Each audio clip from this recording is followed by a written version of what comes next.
Hmm. Baiklah, Assalamualaikum warahmatullahi wabarakatuh. Perkenalkan, saya Rinal Farizi Utomo dari kelompok Mudbar dan rekan Saya saya. Baim Mudrik Aziz dengan NPM G1A 022 Saya Alif Nurdayat dengan NPM G1A 022073. Baik, di sini kelompok kami akan menjelaskan penerapan algoritma greedy, minimum spanning tree, tree dan shortest paths. Oke, lanjut. Kita akan memasuki dengan pembahasan konten. Yang pertama adalah pengantar algoritma greedy, kedua minimum spanning tree, atau bisa dibilang MST. Terus yang ketiga shortest path, dan yang terakhir adalah perbandingan dan kesimpulan yang akan dijelaskan di akhir nanti. Oke, kita masuk ke selanjutnya di section pertama, yaitu pengantar algoritma greedy. Kita akan masuk ke definisi algoritma greedy, pendekatan solusi optimal. Algoritma greedy adalah metode pemecahan masalah yang mengambil keputusan terbaik pada setiap langkah dengan harapan bahwa keputusan tersebut akan menghasilkan solusi optimal secara keseluruhan. Dalam konteks penerapan algoritma greedy, pendekatan ini sering digunakan untuk menyelesaikan masalah seperti minimum spanning tree dan shortest path, di mana setiap langkah diambil berdasarkan kriteria lokal yang paling menguntungkan tanpa mempertimbangkan konsekuensi jangka panjang. Oke, kita akan lanjut di slide berikutnya, yaitu karakteristik algoritma greedy. Keputusan lokal optimal. Algoritma greedy beroperasi dengan prinsip memilih opsi terbaik yang tersedia pada setiap langkah, tanpa mempertimbangkan dampak jangka panjang dari keputusan tersebut, sehingga sering sekali menghasilkan solusi yang cepat namun tidak selalu optimal untuk semua jenis masalah yang ada. Kita lanjut di slide berikutnya. Di sini kita akan dilihatkan kelebihan dan kekurangan algoritma greedy. Yang pertama di pros. Di pros kita bisa melihat solusi cepat, mudah diimplementasikan, efisiensi memori tinggi, sering menghasilkan solusi baik, sederhana dalam pemahaman, dan cocok untuk masalah tertentu. Di sisi lain kita akan melihat di metrik cons, tidak selalu optimal, dapat terjebak dalam solusi lokal, tidak mempertimbangkan semua kemungkinan, kurang fleksibel, tidak cocok untuk semua masalah, dan hasil bervariasi tergantung kasus. Baik, di slide berikutnya. Di sini kita akan melihat contoh kasus penggunaan algoritma greedy. Yang pertama kita akan melihat di penerapan pada jaringan komunikasi. Algoritma greedy digunakan untuk menentukan minimum spanning tree dalam jaringan komunikasi, menghubungkan semua titik dengan biaya total terendah, sehingga mengoptimalkan penggunaan sumber daya. Yang kedua, kita akan melihat rute terpendek dalam navigasi. Dalam aplikasi peta digital, algoritma Dijkstra menerapkan pendekatan greedy untuk menemukan rute terpendek antara dua lokasi, meminimalkan waktu perjalanan dan jarak tempuh. Penyebutannya agak sulit ya. Lanjut, kita yang ketiga di pengelolaan sumber daya. Algoritma greedy juga diterapkan dalam pengelolaan sumber daya, seperti penjadwalan tugas, di mana keputusan diambil untuk memaksimalkan efisiensi dengan memilih tugas yang paling menguntungkan pada setiap langkah. Lanjut di section 2 yang akan dilanjutkan oleh rekan saya. Silakan, rekan saya. Baiklah, di section 2 minimum spanning dan tree SMT. Selanjutnya, definisi minimum spanning tree. Minimum spanning tree atau MST adalah subgraf dari graf yang menghubungkan semua simpul dengan total bobot tepi terkecil tanpa membentuk siklus sehingga menciptakan jaringan yang efisien dan hemat biaya. MST memiliki aplikasi luas dalam berbagai bidang, termasuk jaringan komputer, desain sirkuit, dan pengoptimalan transportasi, di mana tujuan utamanya adalah mengurangi biaya sambungan antar titik dalam sistem.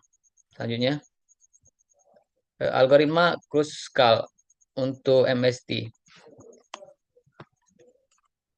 Yang pertama, prinsip kerja algoritma. Algoritma Kruskal bekerja dengan cara mengurutkan semua tepi graf berdasarkan bobotnya, kemudian menambahkan tepi dengan bobot terkecil ke dalam MST selama tidak membentuk siklus hingga semua simpul terhubung.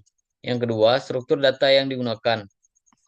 Algoritma ini sering menggunakan struktur data onion fine untuk melacak dan mengelola komponen yang terhubung, sehingga memudahkan dalam menentukan apakah penambahan tepi baru akan membentuk siklus.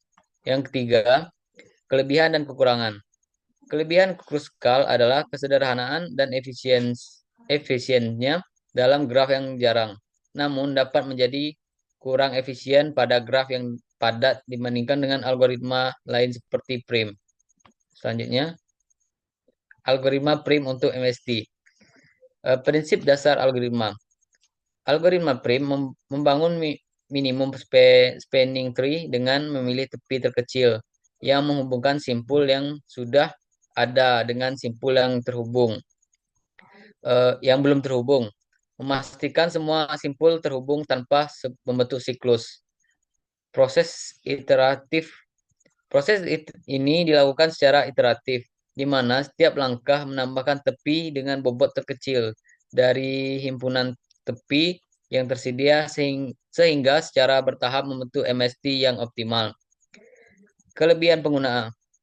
Algoritma prim sangat efisien untuk graf yang padat karena dapat diimplementasikan dengan menggunakan struktur data seperti heap yang mempercepat pencarian tepi kecil dalam setiap iterasi, seperti gambar di samping.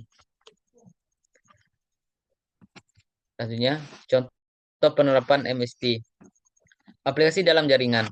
Contoh penerapan minimum spanning tree atau MST dapat dilihat dalam pengembangan jaringan telekomunikasi, di mana MST digunakan untuk menghubungkan semua stasiun pemancar dengan biaya terendah, memastikan efisiensi dalam penggunaan kabel dan pengurangan biaya instalasi.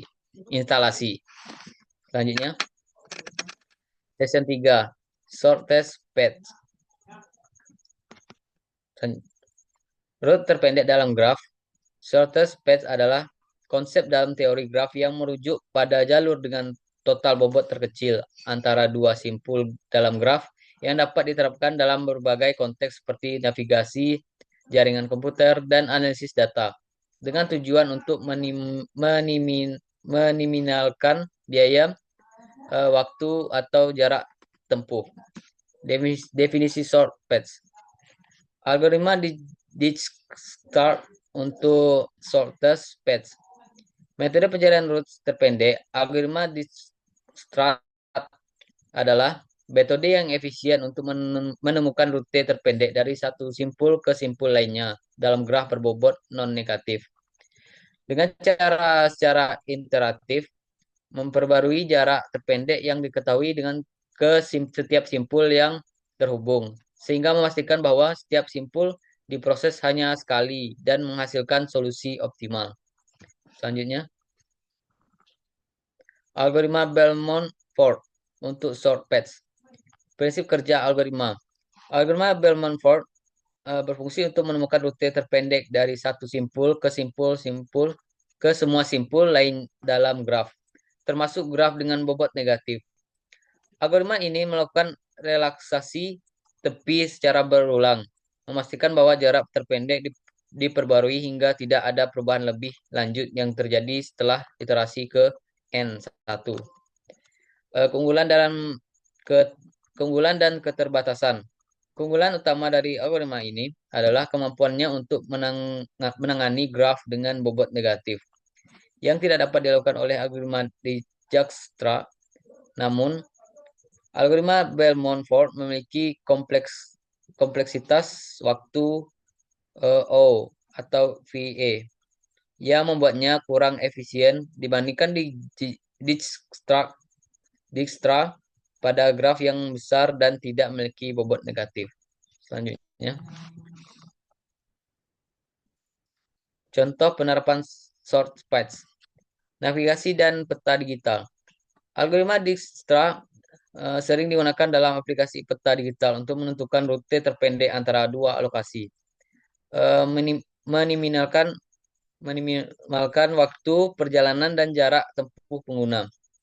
Jaringan komunikasi.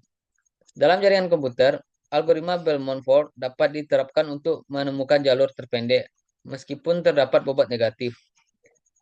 Memastikan data dikirim dengan efisien dan cepat. Sistem transportasi umum.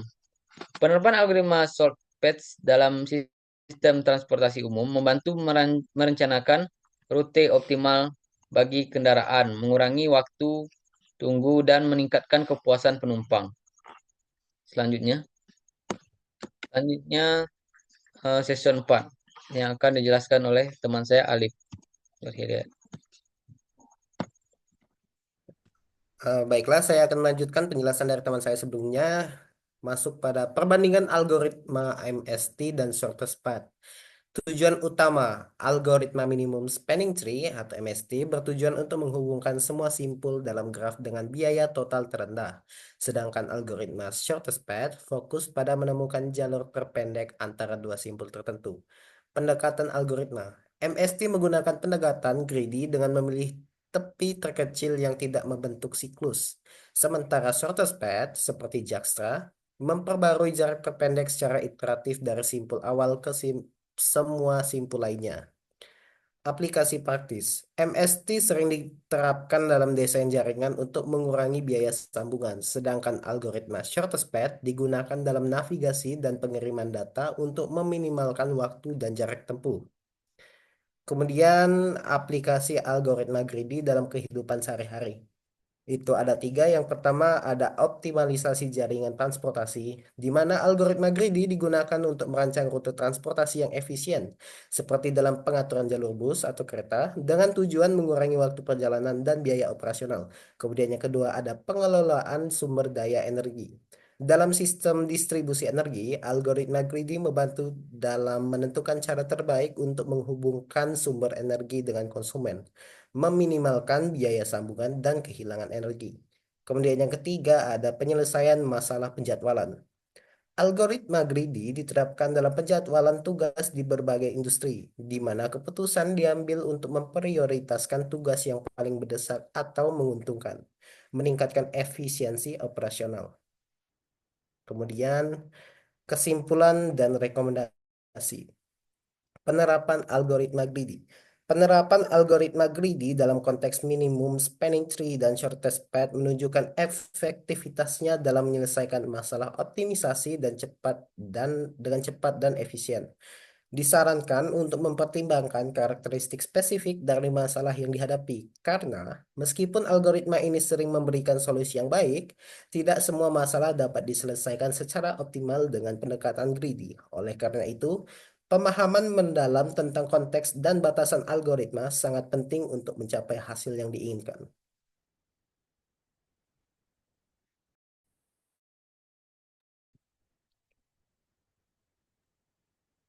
Baik, itu penjelasan dari kelompok kami. Saya perwakilan dari kelompok kami mengucapkan terima kasih dan wassalamualaikum warahmatullahi wabarakatuh. Waalaikumsalam warahmatullahi wabarakatuh. Waalaikumsalam Terima warahmatullahi kasih. wabarakatuh.